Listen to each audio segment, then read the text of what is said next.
오늘도 하나님의 은혜가 저와 여러분에게 함께하기를 기원합니다. 지난주에 우리는 교회의 항존직과 임시직에 대해서 살펴보았습니다. 항존직은 교회가 있으면 반드시 있는 직분이라고 말씀드렸습니다. 임시직은 필요하면 세울 수 있는 직분으로 없을 수도 있다라고 말씀드렸습니다. 그래서 항존직이 뭐냐 했을 때에는 목사와 장로와 안수집사가 항존직입니다. 임시직은 권사와 남녀 서리집사가 임시직입니다. 다음으로 감독의 자격, 목사와 장로의 자격에 대해서 살펴보았습니다. 먼저 왜 목사나 장로라고 하지 않고 감독이라고 했는지를 말씀드렸습니다. 왜 그랬죠? 당시에는 아직 용어가 정리되지 않았기 때문이다 라고 말씀드렸습니다. 지난주에도 말씀드렸지만 목사를 신약 성경에서는 감독, 장로, 사역자, 목회자, 교사, 전도자, 청지기, 목자 등으로 이렇게 불렀습니다. 이 용어들을 묶어서 목회의 성격을 따라서 목회자, 목사와 장로라고 최종적으로 정리한 것입니다. 이 예를 들 때 지난주에 삼위일체를 예로 들었는데 또 보시면 예를 들면 로마 카톨릭 그리고 정교회에서는 목사라고 안 하죠. 목사나 장로라고 하지 않고 신부라고 합니다. 그렇죠? 그럼 신부라는 단어는 괜찮은가요? 사제라고도 하잖아요. 사제라는 단어는 괜찮을까요? 그렇잖아요.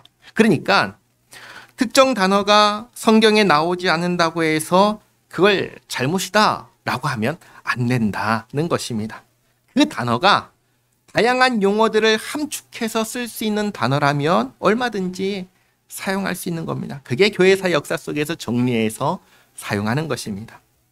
그 다음으로 자격을 두고 이야기할 때 나머지 자격들은 다 이해할 수 있는 자격이었습니다. 하지만 몇 가지는 설명이 필요한 자격이었습니다. 첫째는 남자여야 한다는 것, 둘째는 결혼해야 한다는 것, 셋째는 술에 대한 것이었습니다.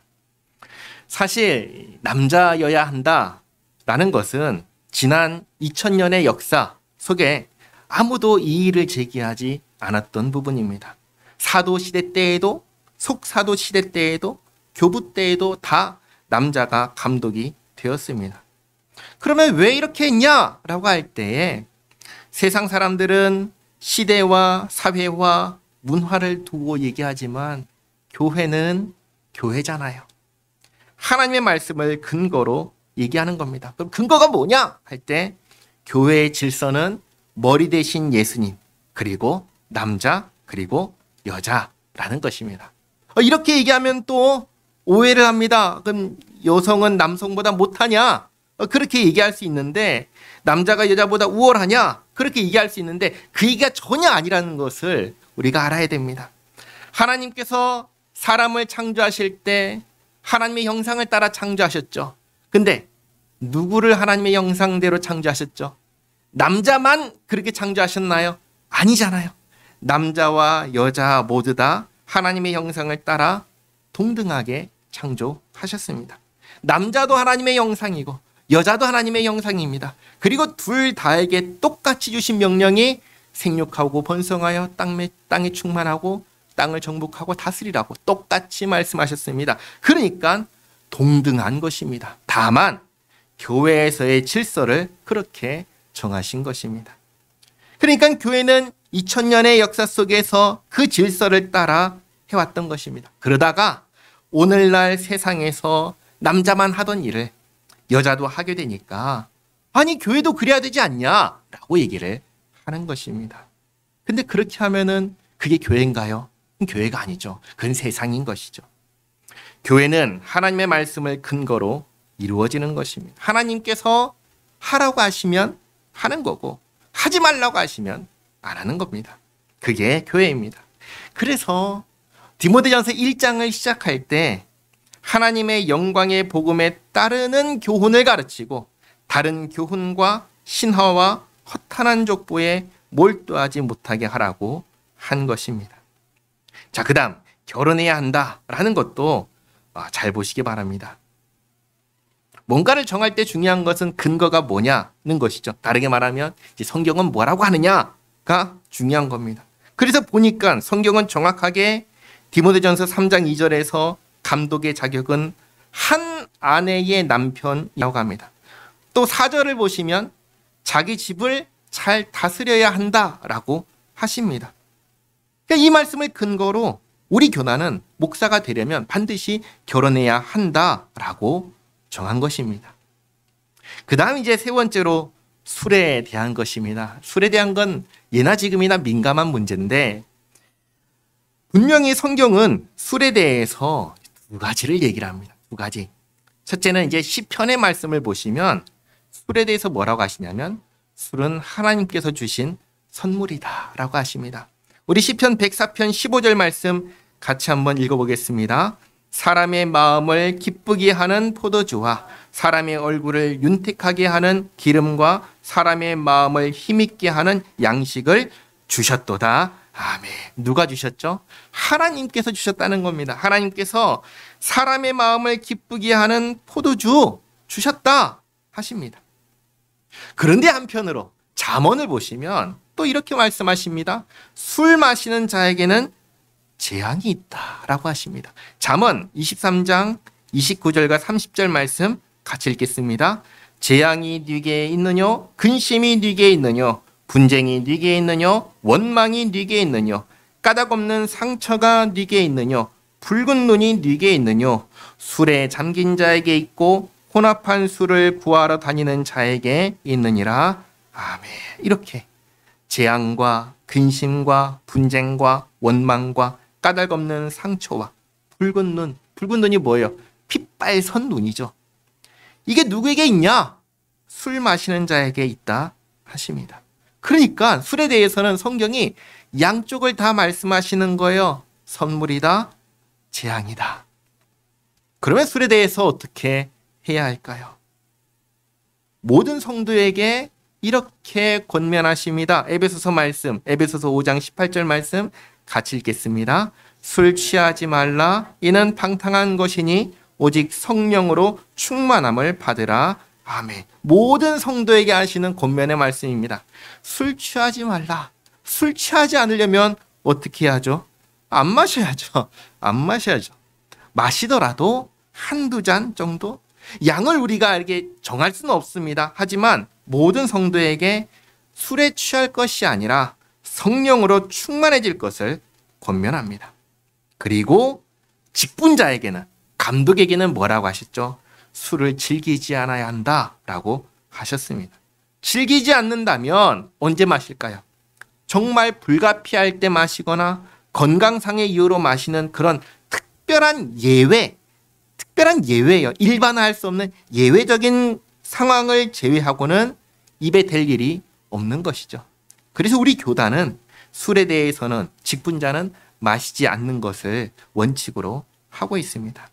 지금 말씀드린 이 세 가지, 남자, 결혼해야 된다, 술에 대해서 하신 이 세 가지가 오늘 본문에서 말하는 집사의 자격에도 동일하게 해당되는 것이기에 자세히 말씀드렸습니다. 오늘 말씀 또 보시면 8절에 이렇게 시작합니다. 이와 같이 집사들도. 자, 여기서 말하는 집사는 서리 집사일까요? 안수 집사일까요? 안수 집사입니다. 안수 집사예요. 집사라는 단어가 나오니까 이건 우리 서리 집사 얘기하는 거 아니야 생각할 수 있는데 그렇지 않고 안수 집사입니다. 지금 성경에서 얘기하는 것은 항존직입니다. 성경에서 얘기하니까 항존직으로 구분을 한 겁니다. 안수 집사의 자격입니다. 어떤 사람이 안수 집사가 되어야 하는가? 8절 하반절에 정중하고 사람이 가볍지 않고 신중하고 점잖아야 합니다. 그리고 일구이연을 하지 아니하고, 뭐죠? 한 입으로 두 말 하지 않는 것이죠. 앞에서 하는 말과 뒤에서 하는 말이 같다는 거예요, 다르다는 거예요? 같아야 한다는 것입니다. 이걸 다르게 말하면 뭐예요? 믿을 수 있는 사람이어야 한다는 것입니다. 그리고 그 다음에 하시는 말씀은 뭐예요? 술에 인박히지 아니하고. 인박히다라는 말은 술을 즐긴다는 말과 다르지 않습니다. 절제하지 못한다는 것이죠. 이런 사람 안 된다는 것입니다. 정말 필요할 때 마시고 그렇지 않으면 마시지 않는, 절제할 줄 아는 사람, 사람이어야 하는 것이죠. 그 다음에 더러운 일을 탐하지 아니하고, 더러운 이라는 것은 불법적인 이익, 부정한 이익을 말합니다. 받아야 할 돈이 아닌 돈을 받거나 이익을 얻기 위해서 해서는 안 되는 일을 하거나 그런 것을 말합니다. 그 한번 질문 드립니다. 받아서는 안 되는 것을 받거나 해서는 안 될 일을 할 때 왜 할까요? 왜 할까요? 욕심 때문이죠. 탐심 때문인 것입니다. 사도 바울은 탐심에 대해서 뭐라고 얘기했나요? 이거 우상숭배라고 얘기를 했습니다. 골로새서 3장 5절 말씀 같이 한번 읽겠습니다. 그러므로 땅에 있는 지체를 죽이라. 곧 음란과 부정과 사욕과 악한 정욕과 탐심이니 탐심은 우상숭배니라. 아멘. 왜 탐심이 우상숭배일까요? 탐심이 작동하면은 뭘 하게 되죠? 하나님께서 금지하신 일을 하게 됩니다.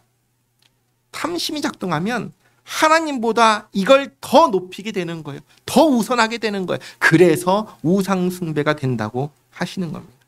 그래서 직분자가 되려면 이 사람은 탐심에 휘둘리지 않는 사람이어야 한다고 하는 겁니다. 더러운 일을 탐하지 않는 사람이어야 하는 것입니다. 그래서 9절에 깨끗한 양심을 얘기하죠. 깨끗한 양심은 더럽혀지거나 오염되지 않은 양심을 말합니다. 이런 양심, 어떤 사람의 양심일까요? 하나님 말씀에 순종하는 사람의 양심입니다. 왜 그렇죠? 하나님 말씀에 불순종하는 사람은 그 양심이 깨끗할 수가 없기 때문입니다. 하나님께서 모든 사람의 양심에 무엇을 새겨 놓으셨냐면 하나님의 율법을 새겨 놓으셨습니다. 그러니까 양심은 무엇을 따라가려고 할까요? 하나님의 율법을 따라가려고 합니다. 그런데 사람이 하나님의 율법을 거스릅니다. 양심은 따라가려고 하는데 사람이 거스릅니다. 그러면 이게 어떻게 되죠? 양심이 계속 고발하겠죠. 아니야, 아니야 라고 하겠죠. 왜 일로 가? 일로 가야 돼. 하나님께서는 일로 가라고 하셨어. 양심은 고발하는데 안 듣죠. 그럼 양심이 어떻게 될까요? 계속 얘기하다가 안 들으면 어떻게 되죠? 고장나는 것이죠. 망가지는 겁니다. 계속 거스르다 보면은 망가지고 고장나고 더러워지고 오염되고 마는 것입니다. 그러니 깨끗한 양심이라는 것은 하나님 말씀에 순종하는 사람의 양심인 겁니다. 다르게 말하면 하나님 말씀에 순종하는 사람이어야 한다는 것입니다. 그리고 그 다음에 믿음의 비밀을 가진 자라야 할지니 라고 하시죠. 이게 가장 중요한 것입니다. 믿음의 비밀을 가진 사람이어야 합니다. 믿음의 비밀, 복음의 비밀을 밑에 있는 16절에서 경건의 비밀이라고도 하였습니다. 다음 주에 살펴볼 말씀인데 16절 말씀 같이 한번 읽어보겠습니다. 크도다 경건의 비밀이여 그렇지 않다 하는 이 없도다. 그는 육신으로 나타난 바 되시고 영으로 의롭다 하심을 받으시고 천사들에게 보이시고 만국에서 전파되시고 세상에서 믿음 받으시고 영광 가운데서 올려지셨느니라. 아멘. 이분이 누구를 가리키죠? 예수님. 예수님. 그러니까 경건의 비밀, 믿음의 비밀이 뭐냐? 예수님을 가리키는 겁니다. 다시 돌아와서 9절로 돌아와서 그러면 믿음의 비밀을 가진 사람은 무엇을 가진 사람이에요? 예수님 가진 사람이죠. 예수님을 가진 사람, 예수님을 믿는 사람, 예수님을 구원자로 삶의 주인으로 모시고 사는 사람. 한마디로 예수 믿는 사람이 직분자가 되어야 된다. 그 얘기를 하는 겁니다. 10절에 이에 이 사람들을 먼저 시험하여 보고 그 후에 책망할 것이 없으면 집사의 직분을 맡게 할 것이요. 다시 말씀드리면 정중하고 믿을 수 있고 술을 절제할 줄 알고 더러운 이익을 탐하지 않고 하나님 말씀에 순종하고 예수 믿는 사람, 이 6가지 부분을 확인하고 점검한 다음에 집사로 임명하는 것입니다. 자, 그러면 누가 확인을 할까요? 누가 시험을 할까요? 교회가 하는 것입니다. 교회가.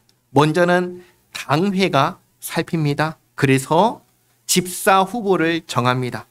그리고 난 다음에는 세례교인 전체가 모여가지고 공동회의를 열어서 성도들이 투표합니다. 세례교인이 투표합니다. 투표해서 3분의 2 이상이 찬성하면 그러면 이제 일정 기간 교육을 받고 7위회에서 고시를 치르고 그리고 나서 임직식을 통해서 안수집사의 직분을 받는 겁니다.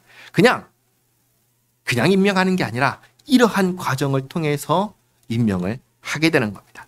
자, 그다음 11절 말씀을 잘 보시기 바랍니다. 11절 말씀. 여자들도 이와 같이 정숙하고 모함하지 아니하며 절제하며 모든 일에 충성된 자라야 할지니라. 여기서 말하는 여자들은 누구일까요? 일단 집사는 아닙니다. 왜 집사는 아닌가요? 이어지는 12절 말씀을 보면 이렇게 말씀하십니다. 집사들은 한 아내의 남편이다. 그렇죠. 남편은 누굴 얘기하죠? 결혼한 남자입니다. 그러니까 11절에서 말하는 여자들은 집사가 아니라는 걸 알 수가 있죠. 그럼 누구냐라고 할 때 결론만 말씀드리면 집사의 아내들을 말합니다. 여기에 사용된 여자라는 단어는 그리스어로 아내라고도 번역할 수 있는 단어입니다. 근데 아내라고 번역하지 않고 여자라고 번역한 이유는 이것을 여러 가지 의미로 해석을 할 수 있기 때문에 그렇게 한 겁니다. 그러면 왜 중간에 갑자기 11절에서 집사의 아내에 대해서 얘기를 하는 걸까요? 그 이유는 집사의 직무 때문입니다. 집사는 무슨 일을 하는 사람일까요? 서리집사 말고, 서리집사는 지난주에 말씀드렸죠. 재직회의 여러 가지 직무를 맡아서 수행하는 게 서리집사라고 했습니다. 그거 아니고 안수집사의 직무에 대해서 질문하는 겁니다. 집사는 무엇을 하는 사람일까요? 사도행전 6장을 보시면 아주 분명하게 알 수 있습니다. 사도행전 6장 1절에서 3절까지 말씀인데요. 같이 한번 읽어보겠습니다. 그때 제자가 더 많아졌는데 헬라파 유대인들이 자기의 과부들이 매일의 구제에 빠짐으로 히브리파 사람을 원망하니 12 사도가 모든 제자를 불러 이르되 우리가 하나님의 말씀을 제쳐놓고 접대를 일삼는 것이 마땅하지 아니하니 형제들아 너희 가운데서 성령과 지혜가 충만하여 칭찬받는 사람 7을 택하라. 우리가 이 일을 그들에게 맡기고 아멘. 우리 흔히 말하는 7 집사를 택하는 세우는 장면입니다. 이때 사도들이 집사들의 직무를 뭐라고 합니까? 접대. 다르게 말하면 대접하고 1절은 뭐죠? 구제하는 일입니다. 다르게 말하면 교회 안에 있는 가난한 사람들을 살피고 돕는 일을 하는 것입니다. 이게 안수 집사가 해야 하는 일인 겁니다. 자, 그러면 이제 교회 안에 있는 가난한 사람들에 대한 정보를 누가 알지요? 집사가 합니다. 그렇죠? 그리고 집사는 누가 있죠? 아내가 있잖아요. 그러면 이 사람들에 대한 정보를 아내에게 이야기하는 게 좋을까요? 안 하는 게 좋을까요? 안 하는 게 좋죠. 안 하는 게 좋죠. 그런데 부부잖아요. 그러니까 꼭 얘기할 수 있잖아요. 또 아내의 도움을 받기 위해서 얘기할 수도 있잖아요. 그래서 집사의 아내가 듣고는 남편을 잘 도와서 집사의 직무를 잘 감당하게 하면은 그게 최고 좋은 거죠. 그런데 만약에 이 아내가 그 얘기를 듣고 돌아다니면서 사람들한테 얘기한다고 생각해 보시기 바랍니다. 사람은 죄인이라 이럴 수 있거든요.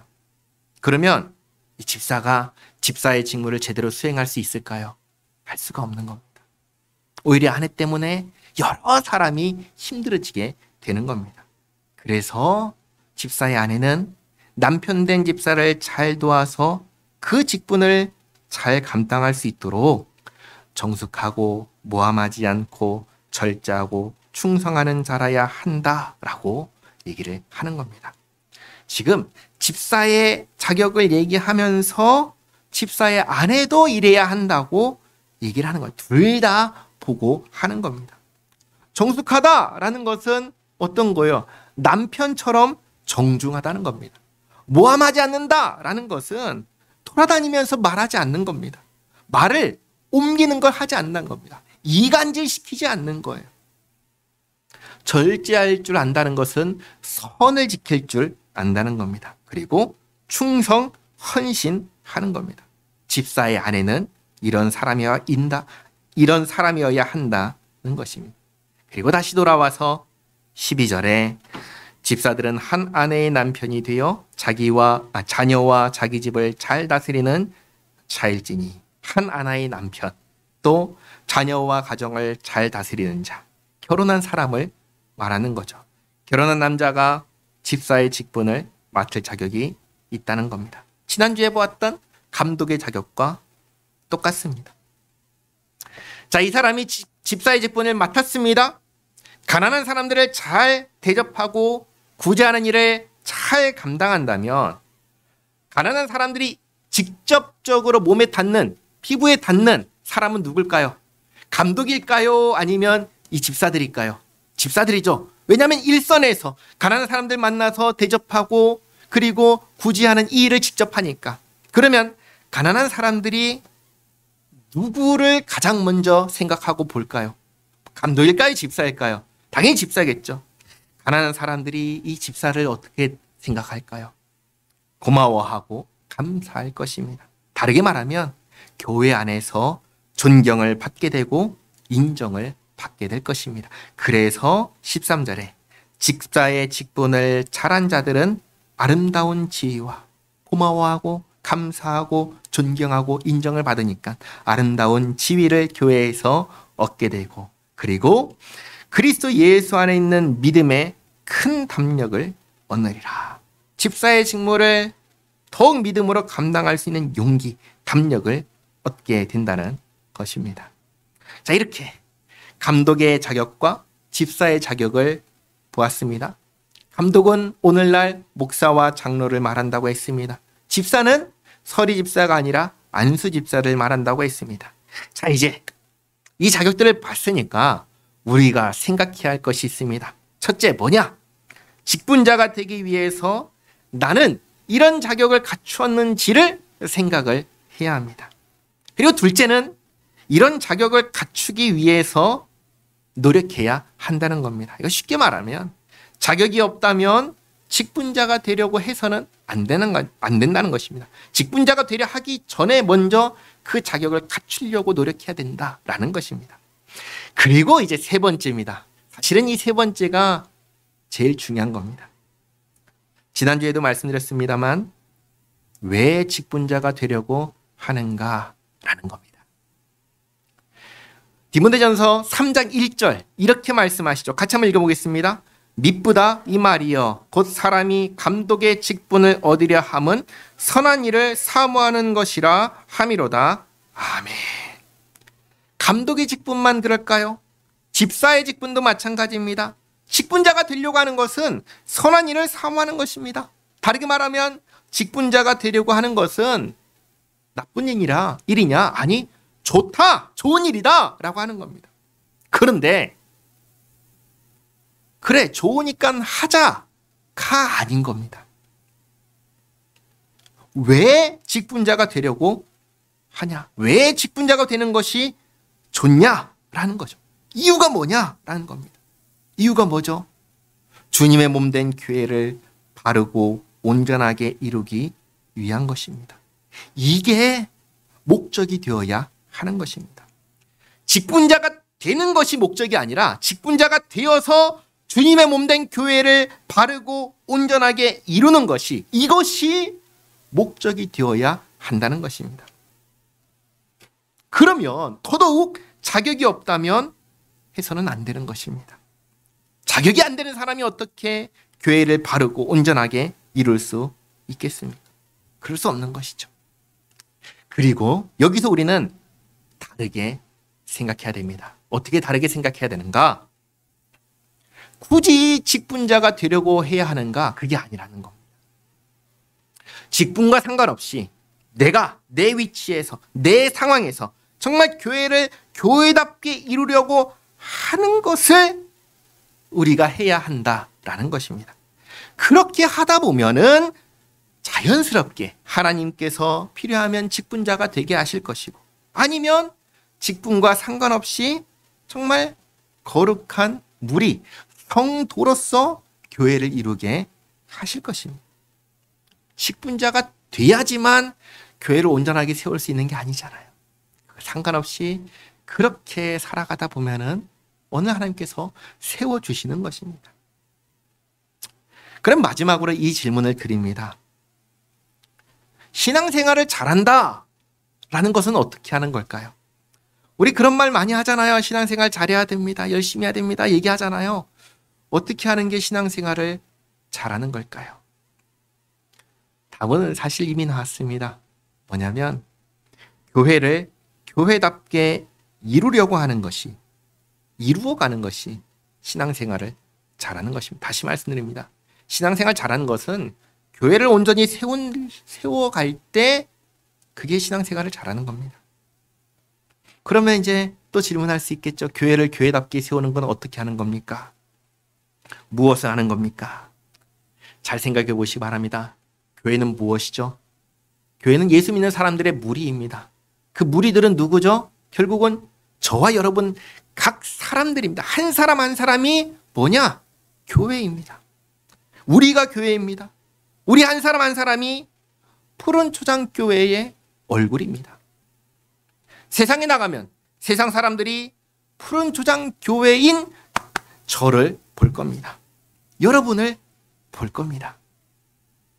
그럼 어떻게 하는 것이 그들 앞에서, 세상 앞에서, 교회 앞에서 교회를 온전히 세우면서 신앙생활을 하는 걸까요? 두 가지 관계에서 잘하는 것입니다. 두 가지 관계. 첫 번째는 뭐냐? 하나님과의 관계에서 잘하는 겁니다. 두 번째는 사람과의, 이웃과의 관계에서 잘하는 겁니다. 이게 신앙생활을 잘하는 겁니다.